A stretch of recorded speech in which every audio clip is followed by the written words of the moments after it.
Thank you for tuning in to As It Lays. Today's subject is Marilyn Manson.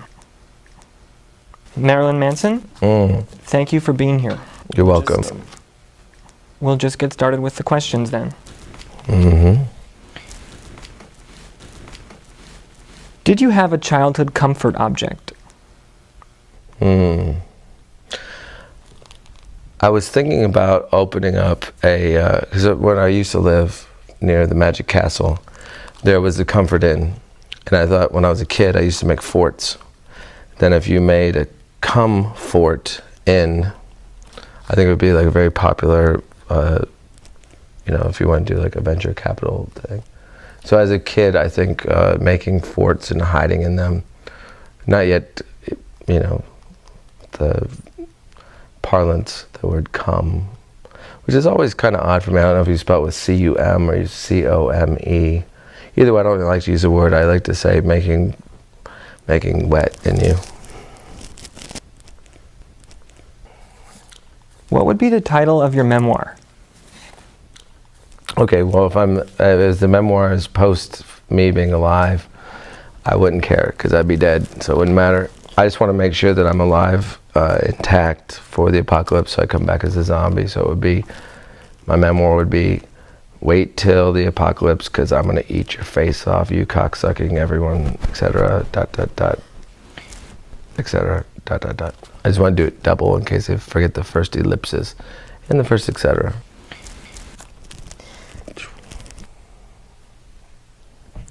Do you have a usual drink order when you go to a bar? I don't go to bars mostly, but no, I bring my own alcohol. I usually smuggle it in my back pocket in a flask, or I hide it in my stomach. Who is your style icon? Style icon, I would say, I wouldn't try to act fancy enough to act to pretend as if I was always hip enough to know someone such as, Garth Brooks or Justin Bieber, or I would say Salvador Dali is always my favorite in everything because he embodied art and he made facial hair really work because I feel like facial hair it's very obstructive sometimes. I mean, it worked for the Village People, it worked for cops, it worked for Hitler, it worked for Charlie Chaplin, it worked for Amish people when it was just here, it worked for Ellen DeGeneres. I don't know, but mostly for me, I think it sucks to have facial hair. So I would say Salvador Dali was the one person because he used the prunes to pinch the tips of his mustache, and flies would often gather on it, which I thought was very amusing. Also Stalin was kind of aggressive, but it did work for him, I guess, in some way. Communism, big ups to them, they got a lot done. I don't really care, I don't know isms. Are you a superstitious person?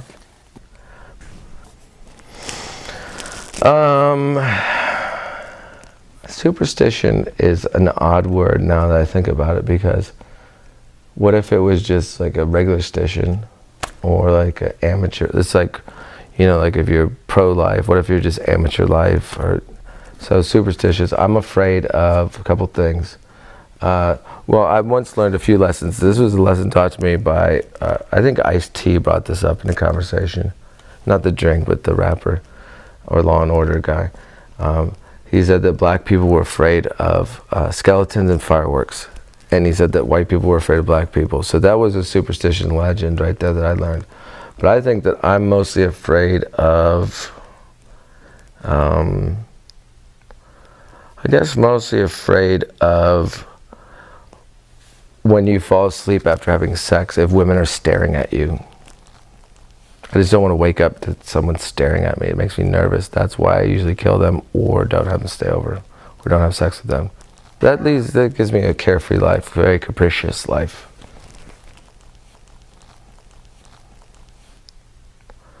Did you ever get sent to the principal's office? Yes, I did. several times. I was paddled once. They did have corporal punishment in Canton, Ohio. I was paddled because I made a magazine called Stupid. It was my attempt to be like mad or cracked, you know. It was juvenile, sort of Alfred E. Newman. I'm not saying you look like him, more of a Griffin Dunn, but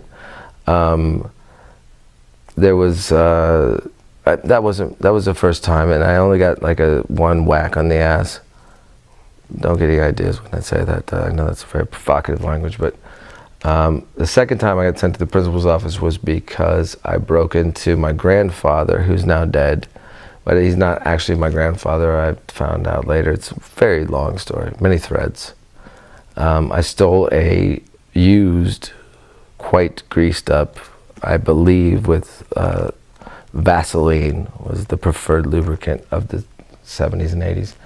Dildo. It was black, suction cup on the bottom, so you could just wherever, you know, kitchen table, boom, you know, desk, whatever. So I put it in the Bible teacher's desk, of course, because we were learning about the Bible, Sodom and Gomorrah. I was trying to share, show and tell. Put in the desk. I sent to the office. They said, "Did you do it?" I said, "Yes, of course I did." And then I was banished from Christian school, was sent to public school where I was beaten often. What do you like to do to pass time on a long flight? I usually sleep. Right before the flight, I like to get shit hammered, is the modern vernacular I think that they use in this region. I did learn a very valuable lesson when I was traveling home from Estonia a few years ago, right before Christmas. I didn't believe the country existed because I had never heard of it, because I didn't really do well in history or geography. I just was bored with it. At the time, you know, this is back in the dicks in the desk time, and getting me up. So I was in Estonia, and it was December 23rd, I believe. And we'd barely gotten on the flight, and then I found out that you can't say golden dick on an airplane, because a bandmate of mine was behind me kicking the seat. He was saying, "This is the man with the golden dick, it's the man with the golden dick." Of course, you know, I wouldn't say it's golden, you know, because it's like the Midas touch, and I've never even met that guy. But these ladies were mad because I was drunk, of course. That's what you do. And I mistakenly said really loud to a gentleman who was eating food that I wanted to have at the time to soak up the alcohol so I could be a proper flight participant. And I said, "I'm going to set you on fire." I guess it's not good to set on a plane. But they didn't hear that, so these women had gathered in the little woman corridor of the plane where the stewardesses and or men that act like women. And I said, "I'm really sorry, it's Christmas time, the spirit of Christmas. Let's just forego the fact that I said I'm going to set him on fire." I said, "No, sir, it's not your fault. Your friend said golden dick. It's never appropriate to say golden dick on an airplane." And the other lady who looked like Sarah Palin goes, "No, it's never appropriate." And the other lady, "Never, you can't say golden dick." I said, "Excuse me, I don't mean to be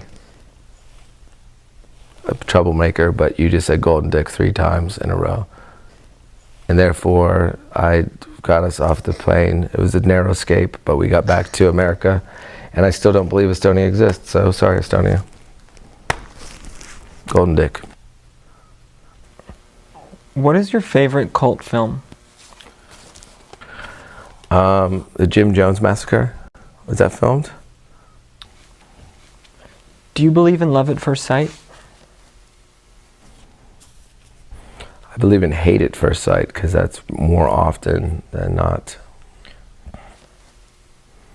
I fall in love with everything. I hate everything also. It's very difficult to be a misanthrope and a romantic. So I love everything. I love, what's like when people say, "Are you an addict?" I'm addicted to enjoying things. I'm addicted to, well, I'm allergic to a couple of things also. I should inform you, I'm allergic to breasts. I break out in erections. I'm addicted to enjoying pretty much everything. What political issue do you consider most while voting? I voted for the first time in this last election because I thought it would be interesting to find out if I could. I've never voted before because I don't have a valid driver's license, which I shouldn't. But I walked in and they didn't, it was like in I believe it was a Days Inn or something like that. And these pinch-faced witches, they just pointed me in the direction, and I just started stabbing all the cards, you know, just whichever manner. My two main things were to just get the black dude involved and also the gay marriages. And mostly because I wanted to be able to answer this question now. I was looking in the future and I saw in my crystal ball that you would ask me that, and I thought, oh, well, here will be my answer. Gay marriages, boom. Black guy, boom. I did it. I'm responsible. And if you get a gay black guy to marry you, it's my fault. Have you ever thought about going vegan? Like having sex with a vegan girl, I tried to, but I didn't like it because she complained. She's like, what's in your semen? Has a TV commercial ever inspired you to pick up the phone and donate to a charity? No, in fact, I have in my will, if I die and I don't have any living relatives and or the person that I've made the mistake of having as a spouse isn't alive, that my shit should be burned. Not my shit, but my treasures will be burned before giving to charity. But I did once meet a girl named Charity at a strip bar, and I gave her $5, so I don't know if that's giving to charity, but it seems like it's you know, it's semantics. What are your thoughts on Canada? I prefer to call it Canada. But I don't know. I think that's the origin of cannibalism is from Canada. Cannibalism. Mm-hmm. If you had to pick, what would be the theme of your next big birthday bash? I'm going to go ahead and say, I think that if, you know, like Bathory, I think washing yourself in the blood of virgins, not menstruating necessarily, but that can work also from what I've heard. It's what I've read I've read it on Wikipedia. But I would think that it should be like, you know how they have those fountains of chocolate fondue? You just throw a couple of virgins through a chipper shredder, boom, everyone's treated, everyone's happy. That type of thing. Do you own a Kindle? No, I don't. Have you ever felt lost in translation? I've been to the hotel that film was made inside of, and I don't think that, you know, I always pretend to know other languages. I have not ever learned another language. I learned American, British, Canadian, Australian. I know all those. I know a little bit of Mexican. Those are the ones that I know. Do you consider yourself to be a sensitive person? I pretend to have human emotions, and I'm getting really good at it. If you could change one thing about your physical appearance, what would it be? Not having such a big dick. It's really troublesome. Sometimes people just, oh, it's his big dick, you know. I just want people to love me for who I am, not just my dick. Do you get seasick? I do, actually. And it doesn't always have to be on a boat, but I do. I get motion sickness. What do you want the world to know about Marilyn Manson? Nothing. Ever. Well, that's all the time we have for today. Thank you so much for being here. And thank you for watching. Thank you for the podcast, Fiero.